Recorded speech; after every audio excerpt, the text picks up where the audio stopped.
Olá, seja bem-vindo você, meu amigo, minha amiga, em mais um TV Axo aqui na nossa Associação Comercial de Sorocaba, recebendo sempre um convidado importante, ilustre, que faz e movimenta a nossa região. Hoje comigo, nosso amigo de longa data, médico, presidente da Unimed, doutor Gustavo Neves. Seja bem-vindo, doutor Gustavo. Obrigado, Gustavo. Mais uma vez, aí um prazer de estar aqui com vocês na Associação Comercial de Sorocaba, que é um grande parceiro da Unimed, e a gente fica muito feliz por estar aqui.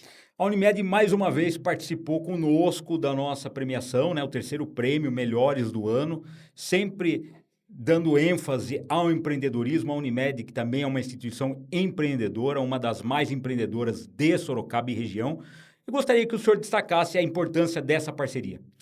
Essa parceria é de longa data e a gente fica feliz por ter sido escolhido por vocês para cuidar daquilo que a gente entende que é o bem mais precioso que é a saúde.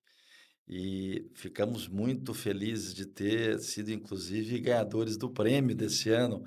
A gente ficou bastante feliz, envaidecidos e vendo o nosso trabalho sendo reconhecido. Isso foi muito bom.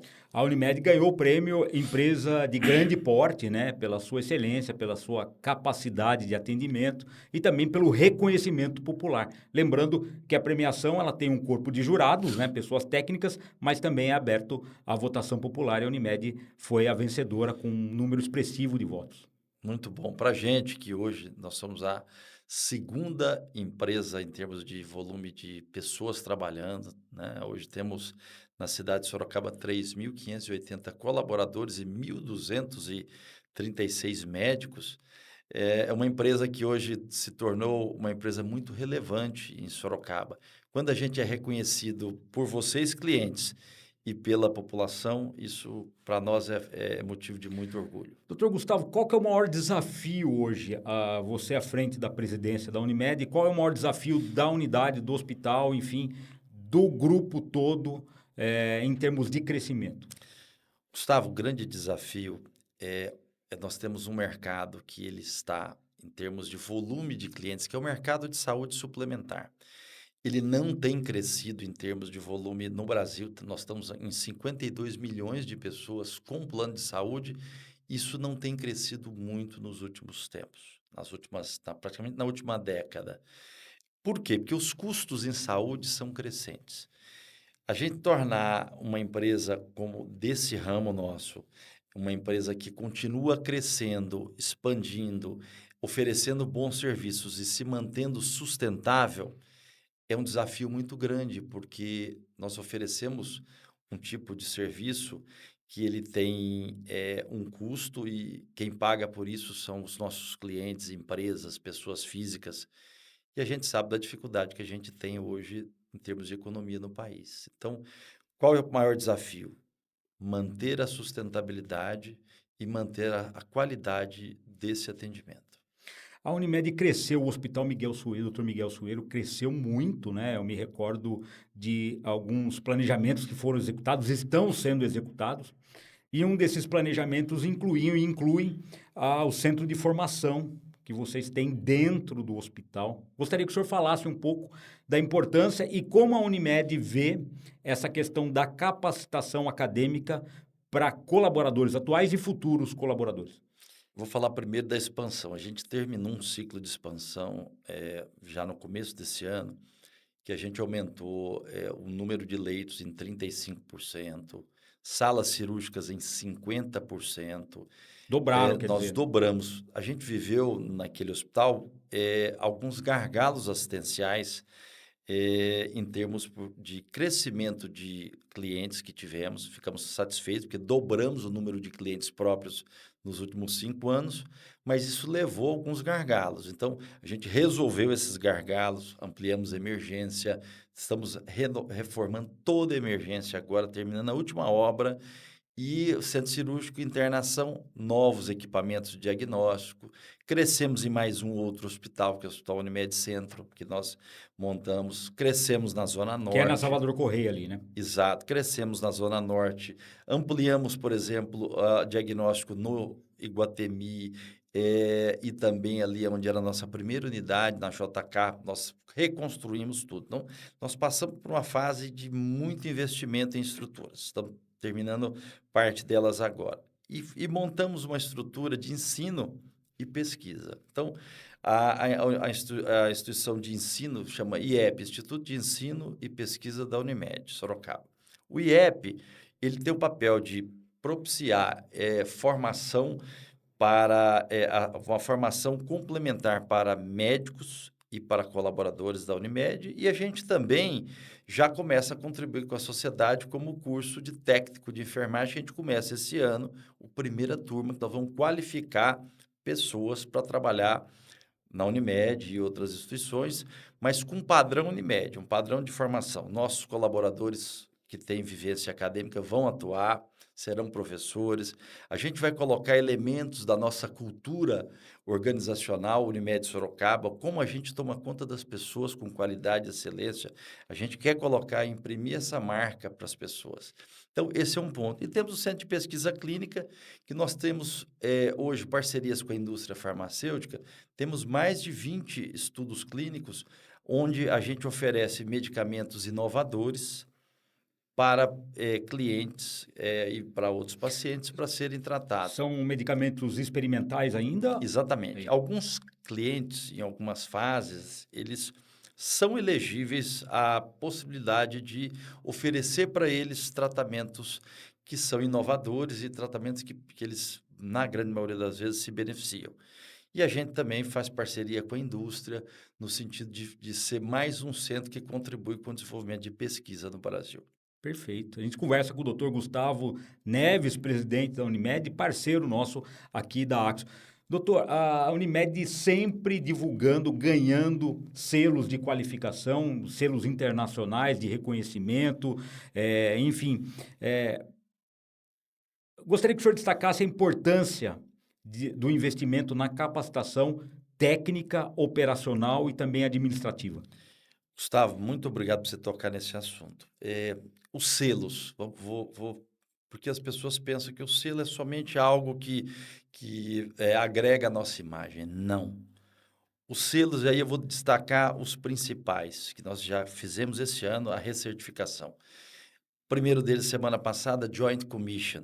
Joint Commission é um selo, somente 53 hospitais no Brasil têm. Só hospitais que estão em capitais, grandes capitais, dificilmente estão em interiores. Somos o única Unimed no Brasil que tem selo Olha, internacional, das 300 Unimeds e dos quase 165 hospitais de Unimed, nós somos o único. E o que esse selo agrega? Somos avaliados a cada período, agora vai ser a avaliação semestral, antes a cada 3 anos, onde vem avaliadores dos Estados Unidos. Nós tivemos 2 avaliadores americanos dessa vez, um administrador e um médico, e vem sempre uma enfermeira, essa era brasileira, e eles têm uma metodologia ampla que eles avaliam a segurança da nossa assistência. Eles avaliam a infraestrutura, eles avaliam a tecnologia da informação, eles avaliam toda a organização dos processos assistenciais, se aquilo tem padrões internacionais de segurança. Então, esse selo Joint Commission é isso. Um outro selo importante que é a RIMS. Esse somente 7 hospitais no país têm no nível que nós temos. Que ele é um selo que avalia instituições que têm tecnologia da informação dedicada à saúde. Todos os nossos processos são, hoje, na Unimed Sorocaba, eles têm uma interface muito forte com tecnologia. Nós não temos papel de prescrição, isso dá muito mais controle e segurança. Então, tudo isso contribui. Nós tivemos também o nível mais alto, nós fomos acreditados, né, esse ano. legal. E temos algumas certificações, como a ONA, que é uma certificação nacional também de segurança do paciente, onde o pronto-socorro da Zona Norte foi acreditado. Então, a gente começou pela ONA, provavelmente no futuro será acreditado na Joint Commission, mas ele é um serviço que está numa fase de amadurecimento. Então, a gente já foi reacreditado um nível bom, já saímos do nível 2 de Sim. 3, E aí temos mais 2 serviços acreditados. O diagnóstico, que é o PAD, que é um programa de qualidade ligado a a qualidade e segurança de imagens, e tem o PALC, que é ligado com o laboratório. Esses selos é o reconhecimento externo, é alguém de fora vindo nos avaliar Perfeito. e falar: "Vocês estão de acordo com as melhores práticas". Que legal, parabéns, viu. Doutor, muito se fala, na parte prática agora, na questão do diagnóstico, né. Você fechar um diagnóstico nem sempre é fácil, principalmente quando você tem uma doença que merece uma junta médica, por exemplo. Então você tem exames sensíveis de imagem, você tem a parte clínica, enfim. Como que a Unimed trabalha isso hoje para dar uma resposta rápida a um tratamento, hospitalar, um tratamento médico, enfim? Nós temos sempre o olhar de deixar disponível para os médicos cooperados, hoje mais de 1.000 médicos têm consultórios médicos, ah, os melhores equipamentos, as melhores tecnologias para eles fazerem seus diagnósticos. A gente entende que, enquanto instituição, a gente tem que ter um olhar para aquilo que é o paciente que está ambulatorialmente, aquele que está nas unidades, que está buscando seus consultórios, e aqueles pacientes que estão internados. Os que estão internados são pacientes que nos preocupam pela maior gravidade, e esse a gente já tem um olhar mais criterioso de uma maior inter-relação entre médicos e profissionais da saúde para fazer o que a gente chama de plano terapêutico, que fazer com que haja um planejamento para que ele seja tratado daquela maneira e tenha alta o mais breve possível. Então, são 2 olhares diferentes. Um, no sentido de dar acesso e boa qualidade, e o segundo, da gente promover, isso já é uma realidade nossa, boas práticas de botar o paciente no centro do atendimento e coordenar o cuidado. Agora, a Unimed tem uma novidade, gostaria que o senhor falasse também, em março do ano que vem, de 2026, né, vocês vão inaugurar um novo departamento, um novo sistema, que é justamente, depois da alta, um acompanhamento, o paciente vai ser acompanhado por uma equipe, gostaria que o senhor falasse um pouco disso. Muito bom. Esse é um serviço que a gente chama de um serviço de transição. É uma estrutura, Hospice, né? é o hospice, né? Assim, trazendo aí para a nossa realidade brasileira, é uma estrutura que ela tem uma complexidade menor do que o hospital. Nós temos uma estrutura que vai ser numa localização, foi construída até um pouco com esse foco, entre Sorocaba e Salto de Pirapora. E lá nós vamos ter como atender, em média, 56 pacientes internados, mas ali o foco é uma reabilitação mais rápida. Então, aquele paciente que está no hospital, sofreu um acidente vascular cerebral ou sofreu uma internação prolongada, perdeu massa muscular, aquele paciente, às vezes, ele fica meses no hospital tentando se preparar e ter condições de ir para casa. Eh, Hoje esse serviço será uma maneira da gente fazer uma transição de cuidados para lá e a gente foca na reabilitação. Lá ele tem um ambiente melhor, ele tem um ambiente propício para reabilitação e profissionais muito dedicados com aquele foco. Então, o hospice é o que a gente chama de clínica de transição. Outro ponto que tem também de utilização do hospice são para pacientes em terminalidade, às vezes algumas doenças como cânceres que a gente infelizmente não consegue curar todos os pacientes.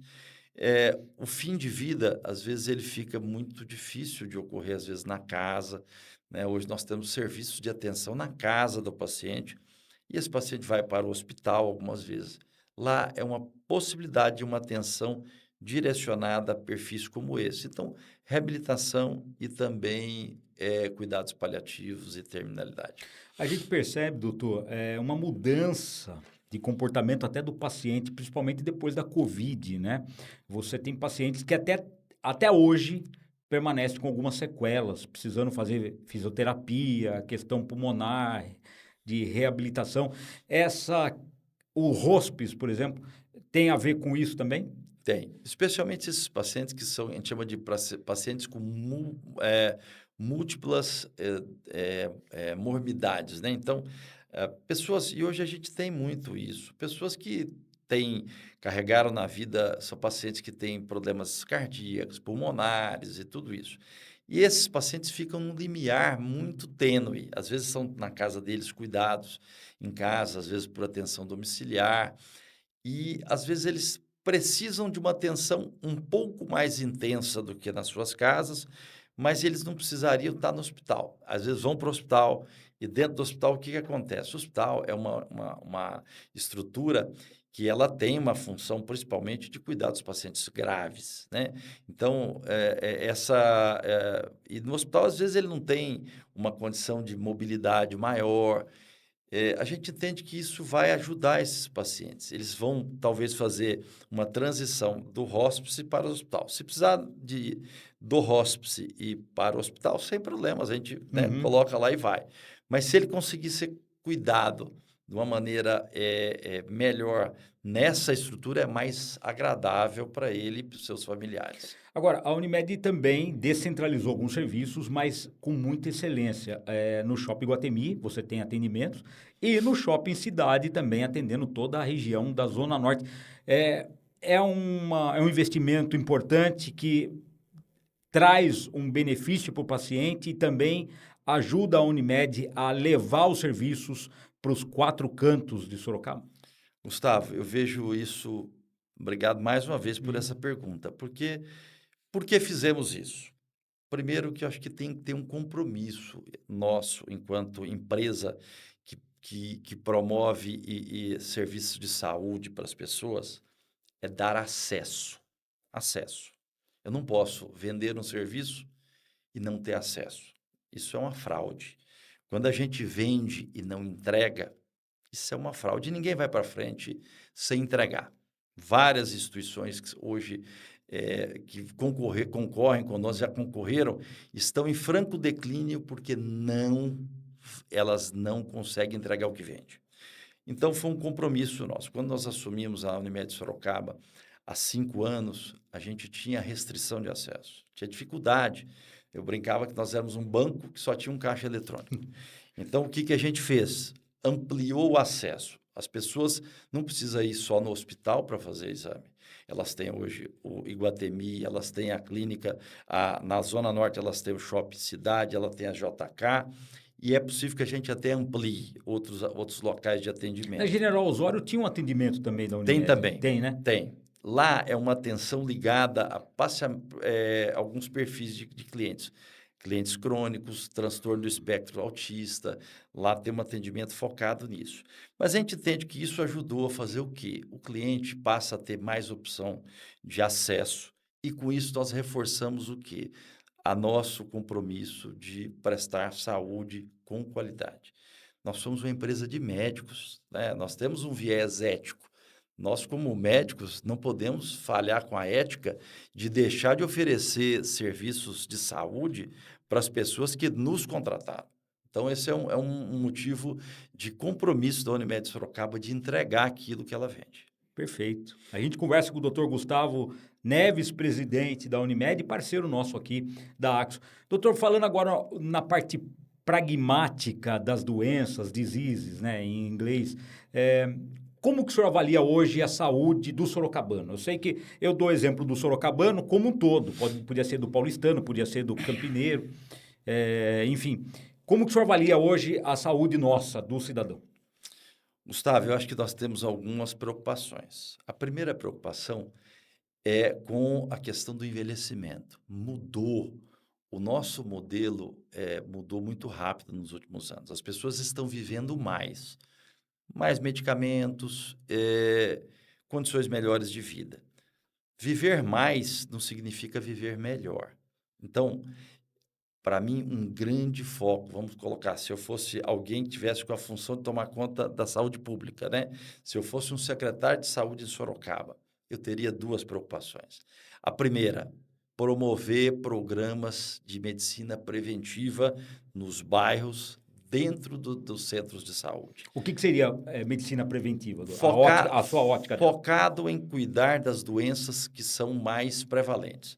Bom cuidar de diabetes, bom cuidado de problemas de hipertensão, bom cuidado de situações ligadas à obesidade, que são as doenças crônicas que vão impactar na vida das pessoas e vão fazer elas viver menos e até predispor elas a mais doenças. A obesidade está relacionada com câncer. Então, esse olhar preventivo dessas doenças. E o olhar preventivo das doenças básicas, por exemplo, as mulheres, programas muito estruturados de câncer De mama. de mama. Hoje tem programas de rastreamento com as mamografias, programa de coleta de exames de colo de útero para evitar o câncer de colo de útero. Isso está estabelecido há muitos anos. E aí, se eu fosse o secretário de saúde, eu faria isso funcionar da melhor maneira possível, mas com a população sendo atendida próximo à sua casa. Centro de saúde. Centro de saúde tem que funcionar bem e de uma forma inteligente e com tecnologia. Se você não tem tecnologia para monitorar como é que isso está acontecendo, você não sabe como é que você está fazendo a atenção. E tem que ter um plano. A gente precisa ter um plano para tudo, inclusive para a saúde. A gente não pode mudar lideranças de gestão em saúde todo ano. A gente não pode mudar isso. Isso tem que ter um começo. Porque você perde a sequência, Você né? perde a sequência, tem que ter um foco. Outro ponto, eu trabalharia muito firme com a questão do excesso das emergências. Gente, esse hábito da medicina fast food, isso é terrível. A pessoa tem a impressão que ela está sendo cuidada quando ela vai num pronto-socorro. O pronto-socorro não é para cuidar disso. Pronto-socorro é para cuidar de questões agudas, problemas imediatos, situações de maior É gravidade. um salva-vidas, na verdade, né? É exatamente isso. E abarrotar emergências com causas simples, a gente também tem que ter um critério disso. E as pessoas precisam ser orientadas. Não é para tudo que eu preciso procurar uma emergência. Não é numa primeira febre que eu tenho que correr para um pronto-socorro com uma criança que está bem. A gente precisa ensinar as famílias a tomarem conta dos seus filhos. Febre é um sintoma que em qualquer lugar do mundo você vai saber, vai medicar, espera 3 dias, espera melhorar. Não precisa ter essa loucura de ficar correndo para a emergência por qualquer sintoma. Então, eu acho que focar a atenção primária é fundamental e eu desenvolveria muito bem a rede de diagnóstico, que é a rede de atenção secundária, que hoje é totalmente engargalada. Então, tem pessoas precisando fazer exames às vezes por períodos muito grandes, você vai complicando os diagnósticos, né? Então, de fato, não é fácil, é um desafio, mas precisa ser encarado com muita seriedade. Sorocaba tem um orçamento muito importante. Eu acho que a saúde pública de Sorocaba precisaria de mais cuidado. Eu acho que isso é uma coisa que a gente tem que olhar de uma maneira muito precisa. E nós da saúde suplementar ajudamos a saúde pública. Quando a gente tira hoje de Sorocaba quase 47%, 48% das pessoas vivendo aqui tem plano de saúde, a gente desonerou o SUS da atenção para essas pessoas. Então, eu pensaria nisso. E sem contar também, doutor, que todo atendimento do SUS tem um custo, né? Não é porque é a medicina gratuita do governo, né? E se a pessoa tem plano de saúde e utiliza o SUS, depois o plano repassa o valor ao SUS, não é isso? Repassa ao contrário, né? Quando a pessoa usa o SUS e tem plano de saúde, ele cobra do plano de Do plano saúde. de saúde, Cobra né? do plano de saúde. É. Mas, independente disso, eu acho que o mau uso do sistema de saúde é um problema. Não só pelo cliente do SUS, mas também do Mas aí cliente. os próprios governos têm culpa, né? É uma questão de conceito também, Eu acho que primário, né? nós precisamos educar as Sem dúvida. populações, mas nós precisamos oferecer acesso. Quando eu não tenho acesso a uma consulta no centro de saúde, eu vou deixando de me cuidar, me torno doente, eu fico buscando mais as unidades de pronto atendimento. Doutor, até que ponto as práticas saudáveis, elas impedem surgimento, aparecimento de doenças de moléculas? Olha, isso é um ponto extremamente importante. Sabe hoje que pessoas com a obesidade, os maus hábitos de vida levam ao aparecimento de doenças mais graves como câncer, problemas neurodegenerativos, problemas associados também com problemas cardíacos e renais. Prática esportiva, cuidado de alimentação, isso nós devíamos ter uma política de E não Estado. existe, né? Nós devíamos ter investir isso, facilitar para as populações que têm menos acesso a ter isso próximo às suas casas. Então, acho que esse é um jeito de cuidar da saúde, só que para isso é um investimento que ele não se paga de um dia para o outro, né? É igual o investimento que você faz, por exemplo, em rede de esgoto. Você investe em rede Eu de esgoto, sei. você economiza em saúde. Só que não aparece, Só né? que não aparece, mas esse uma boa plataforma de governo seria tornar essa cidade uma cidade de práticas saudáveis de vida, práticas esportivas. Para isso, a gente tem que ter estruturas, né? Já a cidade já cresceu, tem bastante ciclovia, mas tem a oportunidade dos bairros de ter mais De oportunidade ter das pessoas. programas, né? Programa, e isso é fundamental, mas também a gente tem que olhar que quando você leva isso, você tem que levar uma infraestrutura de tudo, né? Por exemplo, esse dia eu estava conversando com um grande amigo, que ele é um delegado da Polícia Civil, ele fala que algumas coisas impactam na criminalidade. Por exemplo, você botar iluminação pública, Sem dúvida. você ter uma organização dos bairros de uma maneira a permitir menos o crescimento da criminalidade, né? Então, a gente tem que olhar para as pessoas. Concordo plenamente que se nós tivéssemos políticas públicas favoráveis ao bem-estar, principalmente ao bem-estar, tudo estaria impactado. O bem-estar leva você a praticar atividades, grupos praticando atividades numa praça arborizada, com iluminação, independente de ser de manhã, tarde ou noite, você traria melhorias para os bairros, a própria prefeitura ou então o governo do estado poderia fazer isso de uma forma multidisciplinar, utilizando departamento de educação física, de esportes, mas também médico da família, enfim. Eu desconheço, preciso até deixar claro, todas essas políticas que devem estar acontecendo. Sorocaba melhorou muito dos últimos anos, né? Não tô Mas tem falando, muito ainda para melhorar. mas eu acho que com o potencial que nós temos, dá para ser uma cidade muito boa.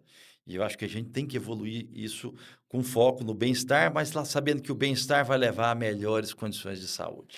Doutor, a grosso modo, quando você se reúne com os departamentos da Unimed, vocês avaliam, por exemplo, nós esse mês atendemos 50 casos de infarto, esse mês atendemos 30 casos de AVC. Você consegue, por exemplo, num todo, dizer o seguinte, se nós estivéssemos investindo nisso, aí eu digo qualidade de vida e investimentos públicos, a gente não teria resultados assim. Sim. É possível dizer isso? É possível. E hoje o nosso olhar a gente acabou de terminar um planejamento estratégico da Unimed Sorocaba nos próximos 3 anos. A gente fazer análise de dados em saúde para promover medidas de intervenção e tentar evitar desfechos ruins, está no nosso olhar. Hoje nós já temos tecnologia para isso. Para se antecipar, né? Exatamente. Vou te dar um exemplo muito simples, bem simples. Eu consigo saber, no nosso total de 160 mil clientes, quantas mulheres fizeram exames naquela idade que é preconizado que elas façam, exames de mamografia no ano. Preventivos, né? Preventivos. Quantas não fizeram?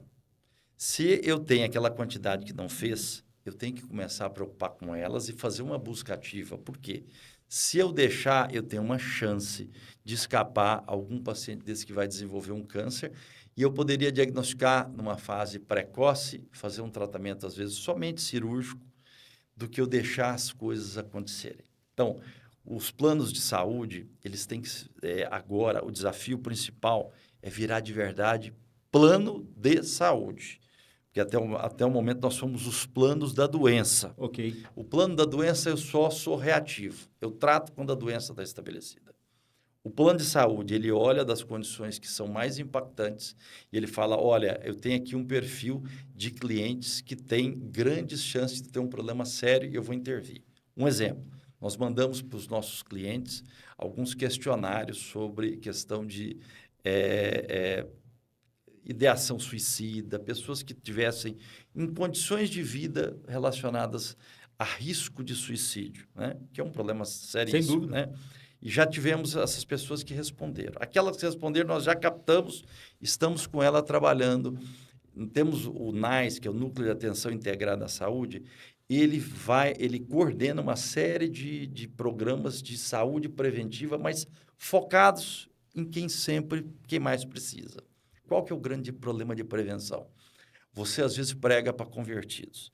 Aquele paciente que é aderente a estratégias de saúde, que ele está mais próximo de você, é o que menos precisa. Aquele que está esquecido é o que mais precisa. Então, a gente está captando hoje, temos, inclusive, parceiros, consultorias, que captam perfis assistenciais. Por exemplo, um paciente passou uma vez, fez um raio-x de coluna, ele fez uma ressonância de coluna, ele foi ao pronto-socorro 2 ou 3 vezes com problema de coluna. Eu tenho esse histórico. Eu sei que essa pessoa tem algum problema de coluna. Acende um alerta, né? Eu preciso chamá-lo, ver. Saber o que está Eu acontecendo. preciso trazer para um cuidado que é um cuidado gerenciado. Então, nós temos um programa antitabagismo que está funcionando muito bem. As pessoas estão deixando de fumar. Nós temos programas relacionados à prevenção de câncer, principalmente de pulmão. Então, esses projetos, a gente tem que fazer eles, Gustavo, de forma muito inteligente, porque eles custam. Tá? Existe um envolvimento, você precisa investir recurso nisso.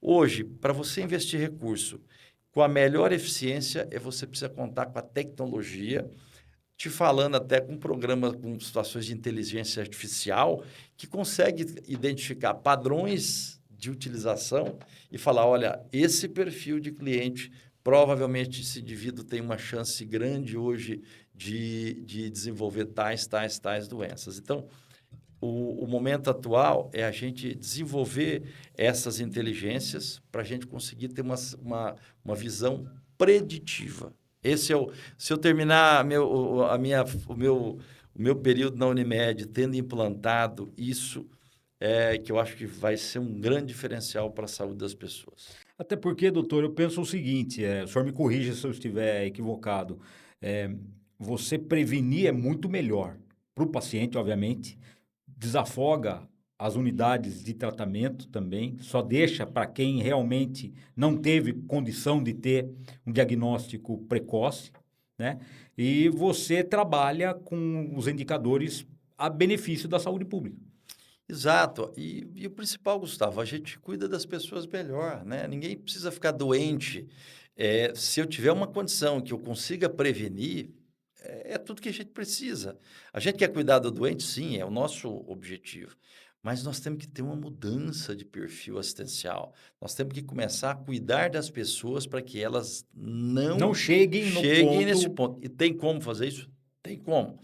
Passa por mudanças, inclusive, culturais. Nós temos uma cultura médica que não está olhando para isso. A nossa cultura já tem muitas iniciativas, especialmente nos últimos anos, de olhar para o bem-estar, da medicina do bem-estar, da medicina do cuidado preventivo. E nós precisamos olhar isso com muito cuidado. Os pacientes não devem nos procurar somente quando eles estão doentes. A gente deve cuidar deles. Hoje tem programas, tem uma série de medicamentos. Nós melhoramos muito o arsenal terapêutico para cuidar das doenças crônicas, né? As medidas de intervenção melhoraram muito, os stents. Hoje, as pessoas conseguem ter... o que mais matava era a doença relacionada ao coração, que ainda continua, mas nós temos uma evolução muito grande das técnicas de cardiologia intervencionista, das cirurgias cardíacas, tudo isso para poder... Hemodinâmica, né? Hemodinâmica, isso evoluiu de uma forma muito importante. E o outro ponto que nós queremos olhar também, uma doença que ela tem que ter uma atuação rápida, que é o AVC isquêmico.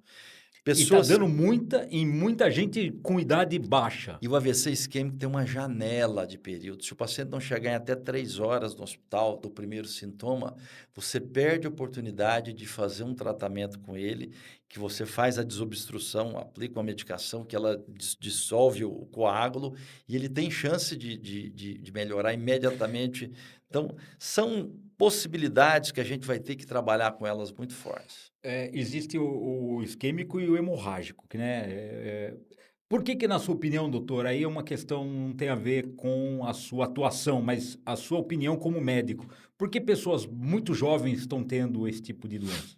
Porque as doenças que causam, provavelmente os AVC, são as doenças cardiovasculares.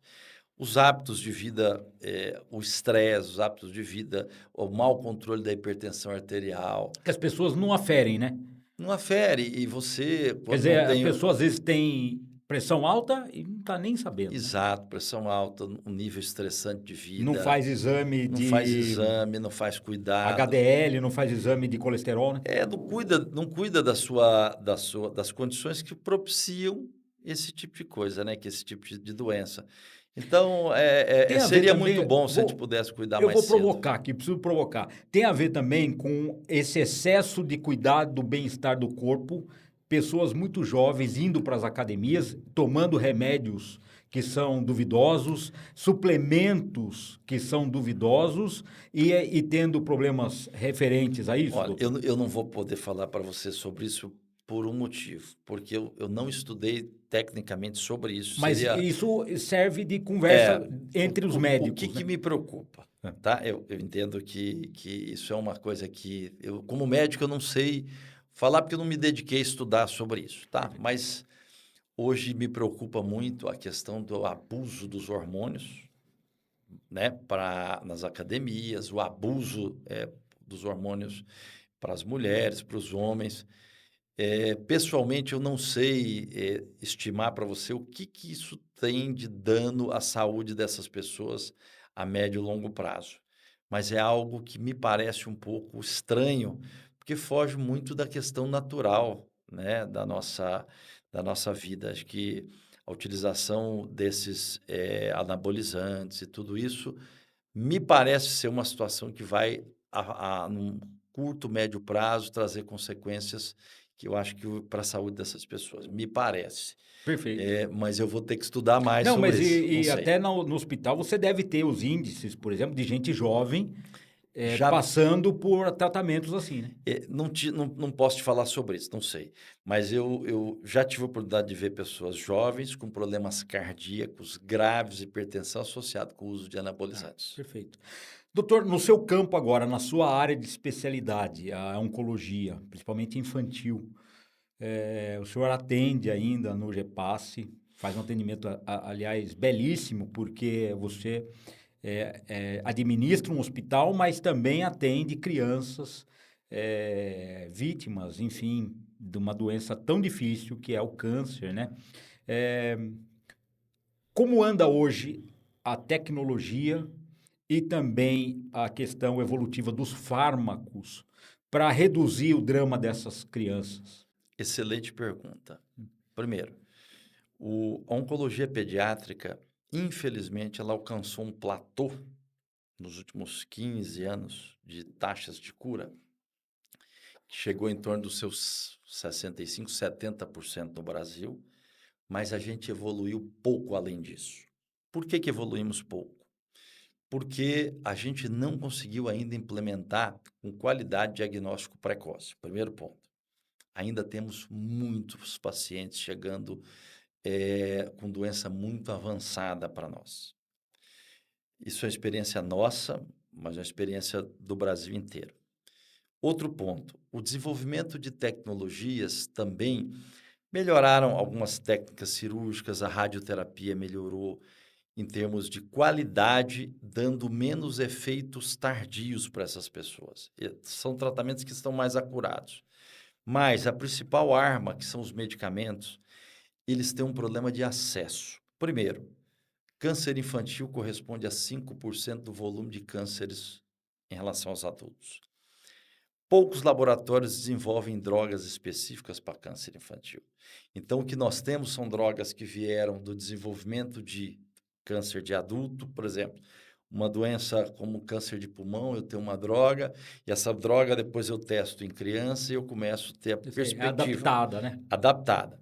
Isso leva um tempo. Então, na oncologia pediátrica, nós estamos sempre Sem tempo. 10 a 15 anos atrás da oncologia de adultos.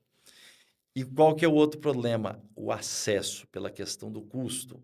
Então, nós temos hoje, no GEPASSE, um centro que toma conta de 80% das pessoas com o tratamento do SUS. E a gente tem limites orçamentários, a gente vai ter dificuldade de ter acesso a medicamentos muito caros. Tem medicamentos que a gente precisa usar, e às vezes nós usamos de maneira muito definida, que custam 70, 80 mil reais por mês por paciente. Então, o custo do acesso desses medicamentos é um outro problema. Esses medicamentos passam a ser acessíveis depois que cai patente. A patente vai cair Demora, depois né? de 10, 15 anos. A gente sabe que é assim.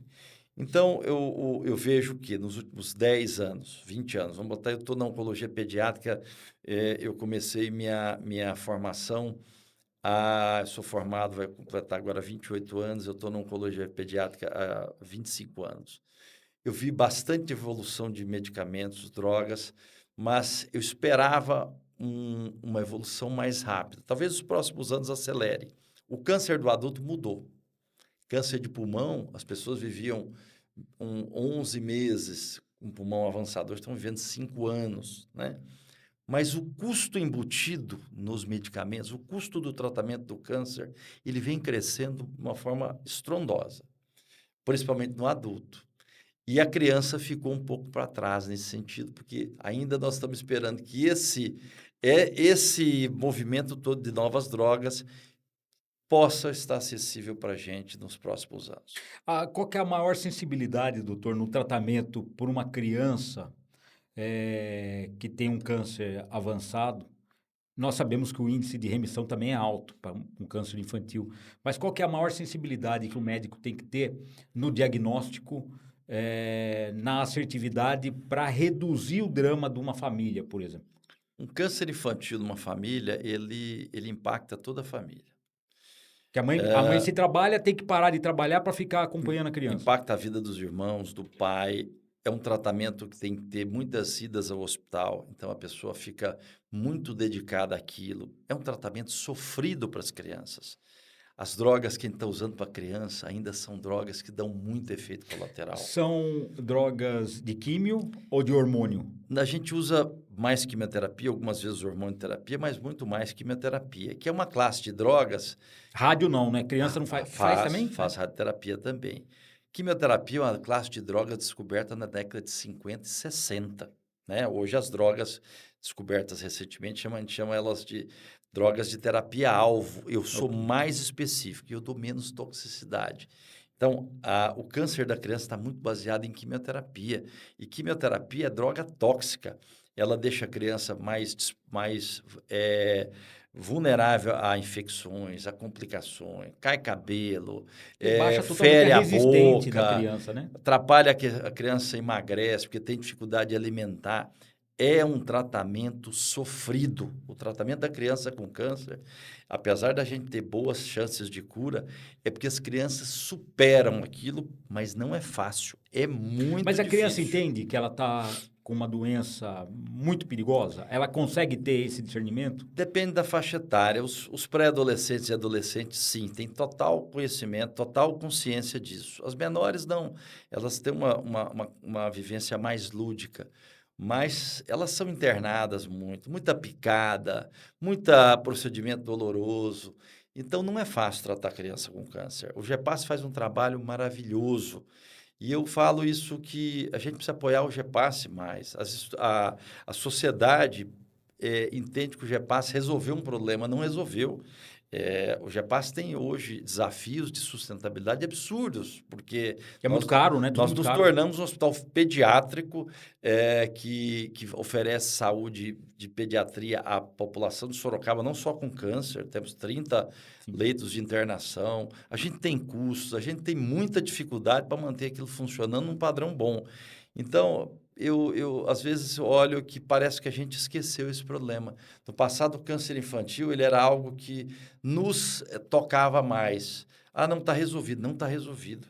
A gente tem como melhorar e precisa melhorar, porque dá para melhorar, dá. Se tiver mais diagnóstico precoce, a gente tem um programa que a gente faz todo. Eu pessoalmente faço isso. Dou aulas para equipes de pessoas da saúde e da educação. A gente tem feito isso praticamente 2 vezes por mês lá no GEPAS. Vou para municípios, vou para outros lugares para fazer essas palestras, porque não é nem palestra, eu faço um curso de capacitação, porque as pessoas não aprenderam isso na faculdade. É uma doença específica e faz toda a diferença quando o diagnóstico vem precoce. É rápido o diagnóstico, doutor? Depende de como isso é feito. Hoje nós estamos trabalhando muito assim. A gente recebe paciente só com suspeita. Se eu esperar que alguém lá no posto de saúde vai conseguir fazer um ultrassom no tempo certo, e fazer uma biópsia, não vem. Então eu peço, olha, se tiver uma palpação de uma massa, uma coisa suspeita, um exame simples Dor, né? que dá uma suspeita, eles já podem nos encaminhar que a gente refina o Agora, diagnóstico. o senhor tocou num assunto que é muito delicado, é muito triste, né? Por exemplo, uma criança passar por uma punção lombar, por exemplo. Entra o lado humano do médico. A gente sabe também que, principalmente quem trata de criança, tem um lado humano mais aguçado, mais avançado. Eh, Até no toque também você tem uma sensibilidade diferente. O senhor poderia descrever mais ou menos? Eu acho que a gente Nasceu para atender criança? na oncologia pediátrica, acho que a pediatria é você tomar conta, é o último dos clínicos gerais, né? Alguém que toma conta de criança, e a criança, ela tem um detalhe que os elementos de diagnóstico estão mais no seu exame físico, na sua percepção, do que na história, ela não te conta tanta coisa. Então, o médico pediatra, ele é um médico que ele é atencioso ao cuidado da criança, ao cuidado geral. Ele tem uma interface de relação com os pais. Não adianta só ele cuidar da criança, ele tem que se comunicar e dar segurança para os pais. A pediatria é uma especialidade que eu sou apaixonado por ela, porque é onde a gente sente que você exerce o seu papel de médico de uma maneira muito intensa. A medicina surgiu de quando alguém se condoeu com a dor do outro. Essa é a lógica, né? Então, e essa deveria ser a lógica e tem que ser a lógica da medicina. A medicina é a gente se condoer com o próximo. E na oncologia pediátrica, você toma conta de situações muito graves. Se na pediatria os pais ficam preocupados com seus filhos, imagine um pai de uma criança com câncer, que é uma doença que pode levar à morte por si só ou pelo próprio tratamento. Então, é uma condição de muito estresse, muita angústia, e a gente saber cuidar disso, da segurança, convencer as pessoas que têm uma perspectiva e trabalhar junto, é uma relação médico-paciente, talvez uma das relações mais próximas que existem. Os oncologistas também de adultos, os hematologistas, todas as especialidades têm seu perfil, cada um Sim. com seu perfil, mas eles têm um trabalho muito bacana. Você vê os médicos oncologistas, a maneira como eles cuidam dos seus doentes, os hematologistas, os médicos que trabalham com transplantes, né? Transplantes de fígado, transplantes de medula Aliás, a óssea, Unimed é também referência, referência em referência. transplante. A gente saber cuidar, os médicos que atuam na UTI, que está ali o tempo inteiro olhando pacientes críticos, né? Eu acho que nunca podemos deixar de saber que medicina exige eh, desprendimento e medicina não tem jeito. Medicina é um sacerdócio. A gente achar que medicina é uma profissão que você vai ter um horário comercial e ali resolver, algumas especialidades pode até fazer, mas a grande maioria dos médicos precisa estar na cabeça que é uma escolha. É uma escolha Opção de de vida. vida. Né? Não tem E jeito. não só Na minha ganhar visão, dinheiro também. obviamente que é uma visão pessoal. Sim. Mas todo o reconhecimento pessoal e financeiro vem na decorrência. Agora, nós temos que lembrar que tem mercado, né?